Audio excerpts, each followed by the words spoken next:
Hey everyone, and welcome to my channel. Today I'm going to be talking about what I'm going to be starting the new year off of with my January TBR. And I'm going to be starting the year off with my next long series that I'm going to be reading. Last year, that was The Cosmere, and this year it is going to be Malazan Book of the Fallen, which starts out with Gardens of the Moon. I've actually already started a little bit of this book. I'm not very far into it. I'm still in chapter 1, so I think there's just like a little prologue or something, and then I'm just a little bit into the first chapter. I would tell you what this book is about, but to be honest, I don't really know. That's actually kind of how I like to handle my books. I like to go in pretty blind. Obviously, I know that this is a very beloved series by a lot of people. It is known for being very complex, but also just being this huge, epic, sprawling story.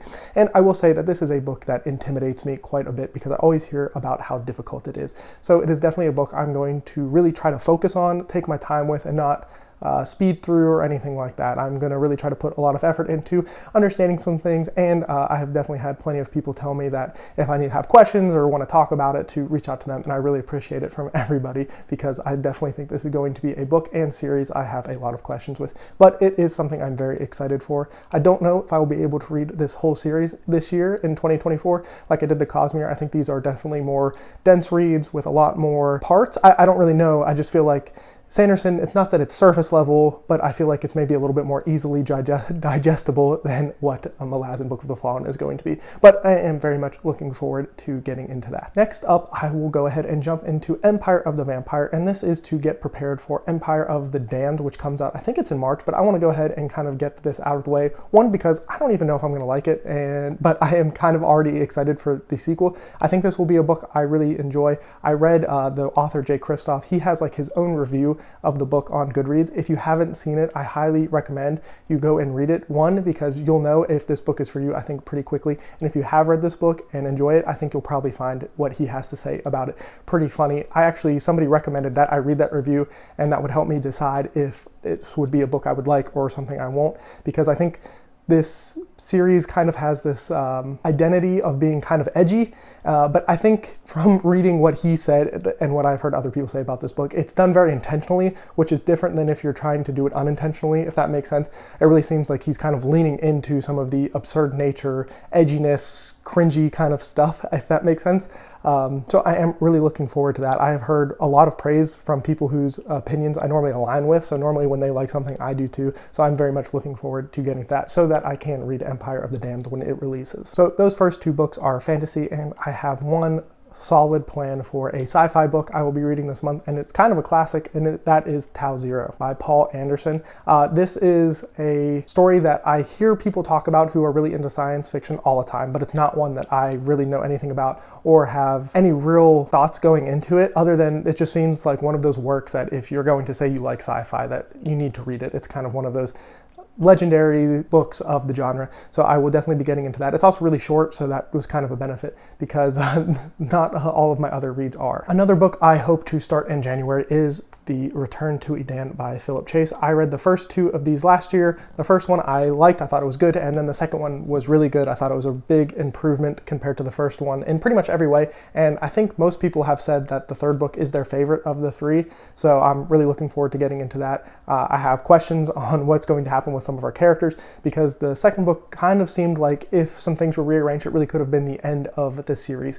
And so there's a character that I believe is more in the forefront in this book that I'm really looking forward to. So I'm hoping to get that. I don't think that will be a book I finish in January. I think this is another one of those books where I'll probably be a little bit slower with it because I enjoy the world, and I kind of want to try and there's a lot of things going on in this book and the series that I don't have a whole knowledge on. There's a lot of medieval references and things like that kind of go over my head, but I want to try and get some of those things and not just kind of blaze through it. It also seems like the kind of book that you need to be maybe a little introspective with and contemplative with, so I think that will be a good thing to maybe slow down the pace with compared to especially Empire of the Vampire. I think that's more of a fast-paced story. And I would also like to try to finish The War Host of Vastmark. If you don't know, this is a series that I read extremely slowly. The second book in the series took me like 275 days to finish, and I am slowly creeping up the number. I think we're probably already over 100 days of me reading this, and I'm only on page like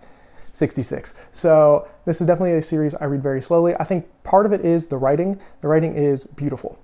but it's not something I can read very quickly. I think that's more of a me thing than maybe a you thing, but for whatever reason, I find the writing to just take me a little bit longer to read and digest. And this is also a very complex series. There's a lot going on.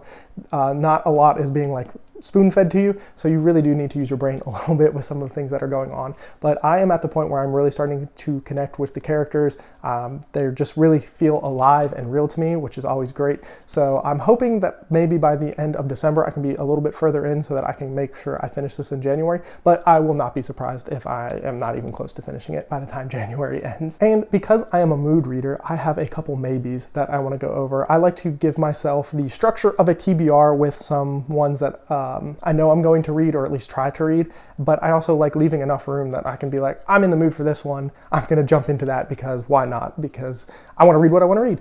And those are Gunmetal Gods by Zamil Akhtar. That is a fantasy book. I think it is like Indian inspired. I think that kind of more Eastern Asian inspired fantasy. I don't actually know too much. I do know that there is a beautiful like Kickstarter edition of this that I almost bought, but I told myself I can't buy it if I haven't read it yet.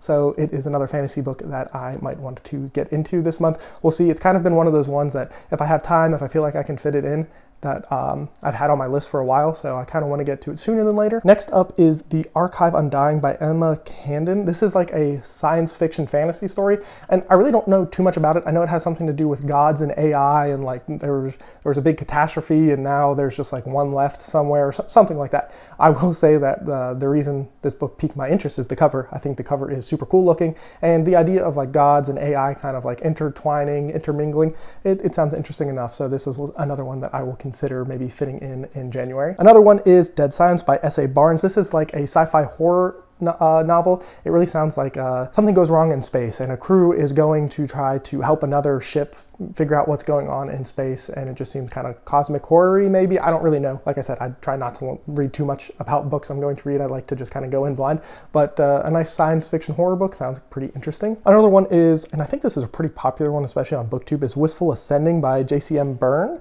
This is another fantasy, and I think this is like the kind of old hero trope who's kind of retired and is being dragged back in to help out society or something like that. But this is another one where I kind of really like the cover, and I have heard positive things about it in the space, so it has been on my radar for a little while, and it might be one that I get around to this month. And the last one, and this is another one that has been on these kind of maybe lists for quite a while, and that is Ninth Reign by Jen Williams. This is the first in a trilogy of books, and everything I hear about this book is that it is fantasy done differently, but in a really good way. It's another kind of complex world where there's like aliens, but also creatures. I'm honestly not 100% sure, but pretty much every booktuber I watch who has read it has really liked this series, so it is one that I want to get to. This book is a little bit longer, so I don't know if I'll be able to fit it in with some of the other things I'm trying to read, but that is my general plan for the month of January. I would not be surprised if a book I did not mention somehow ends up in my January wrap-up, because that is something I tend to do. But let me know what you plan on reading in January, and as always, have a good one.